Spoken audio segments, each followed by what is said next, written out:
अस्सलामुअलैकुम, welcome back to my channel S cooking diary.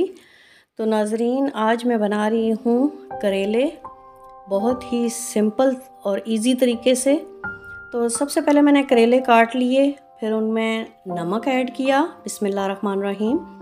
नमक add करने के बाद अच्छे से मिक्स करके मैंने इसको आधे घंटे के लिए छोड़ दिया था। उसके बाद धो के छान के ये मैंने स्ट्रेनर में डाल के इनको रख दिया है। इसके बाद जब पानी निकल जाएगा, अच्छे तरीके से ड्रेन हो जाएंगे, तो इस तरीके से मैं इनको फ्राई कर लूँगी। और कुछ इस तरह का कलर आना चाहिए, ज़्यादा डार्क भी नहीं हो, ज़्यादा लाइट भी नहीं हो। तो नमक डाल इस तरह हम करते हैं तो इससे क्या होता है कि करेले कड़वे नहीं होते। कुकिंग ऑयल लेके प्याज इसमें ऐड कर दिया मैंने। जब प्याज थोड़ा सा पिंकिश सा हो जाए तो इसके अंदर लहसुन और अदरक का पेस्ट ऐड करेंगे। ये ऐड करने के बाद तकरीबन 2-3 मिनट के बाद मैं इसमें हरी मिर्चें जो काट के रखी हुई थी वो ऐड कर रही हूँ। तकरीबन 3 हरी मिर्चें थी मेरे पास, जिनको मैंने बारीक काट लिया था।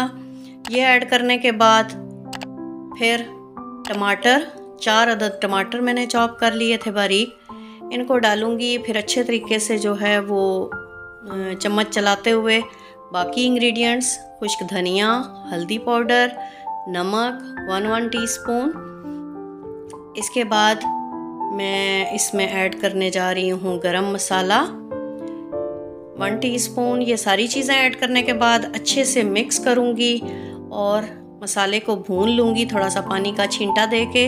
तो अब जैसे कि टमाटर जो है वो पानी अपना छोड़ते हैं, तो थोड़ी देर मैंने इनको दम पे रख दिया ताकि अच्छा सा पानी रिलीज़ होके खुश्क हो जाए। तो 4 से 5 मिनट के बाद मैंने इसको खोला और देखिए मैं इस तरीके से चमचे की मदद से थोड़ा थोड़ा इनको मैश कर रही हूँ। अच्छे से गल चुके हैं। और इसके बाद मैंने 5 मिनट तक मसाले को भूना।